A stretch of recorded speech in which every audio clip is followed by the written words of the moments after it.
The second book of Samuel, otherwise called, the second book of the Kings.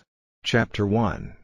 Now it came to pass after the death of Saul, when David was returned from the slaughter of the Amalekites, and David had abode 2 days in Ziklag, it came even to pass on the third day, that, behold, a man came out of the camp from Saul with his clothes rent, and earth upon his head, and so it was, when he came to David, that he fell to the earth, and did obeisance. And David said unto him, From whence camest thou? And he said unto him, Out of the camp of Israel am I escaped. And David said unto him, How went the matter? I pray thee, tell me.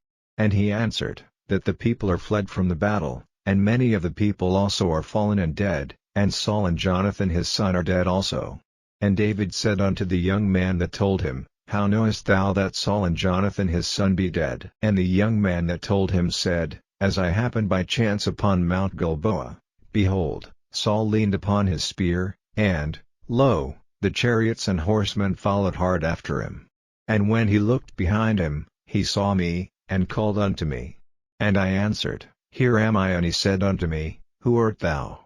And I answered him, I am an Amalekite. He said unto me again, Stand, I pray thee, upon me, and slay me, for anguish is come upon me, because my life is yet whole in me. So I stood upon him, and slew him, because I was sure that he could not live after that he was fallen. And I took the crown that was upon his head, and the bracelet that was on his arm, and have brought them hither unto my lord. Then David took hold on his clothes, and rent them, and likewise all the men that were with him, and they mourned, and wept, and fasted until even, for Saul, and for Jonathan his son, and for the people of the Lord, and for the house of Israel, because they were fallen by the sword. And David said unto the young man that told him, Whence art thou? And he answered, I am the son of a stranger, an Amalekite. And David said unto him, How wast thou not afraid to stretch forth thine hand to destroy the Lord's anointed?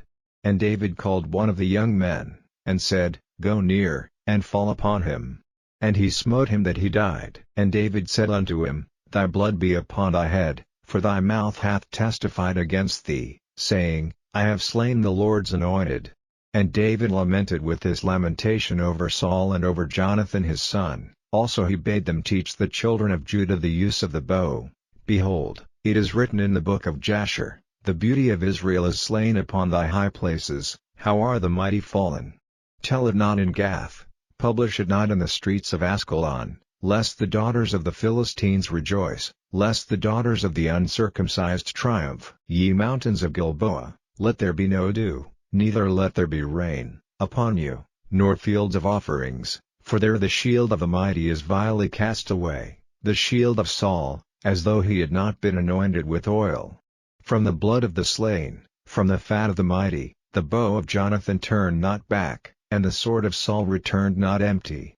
Saul and Jonathan were lovely and pleasant in their lives, and in their death they were not divided. They were swifter than eagles, they were stronger than lions. Ye daughters of Israel, weep over Saul, who clothed you in scarlet, with other delights, who put on ornaments of gold upon your apparel. How are the mighty fallen in the midst of the battle? O Jonathan, thou wast slain in thine high places. I am distressed for thee, my brother Jonathan, very pleasant hast thou been unto me, thy love to me was wonderful, passing the love of women. How are the mighty fallen, and the weapons of war perished?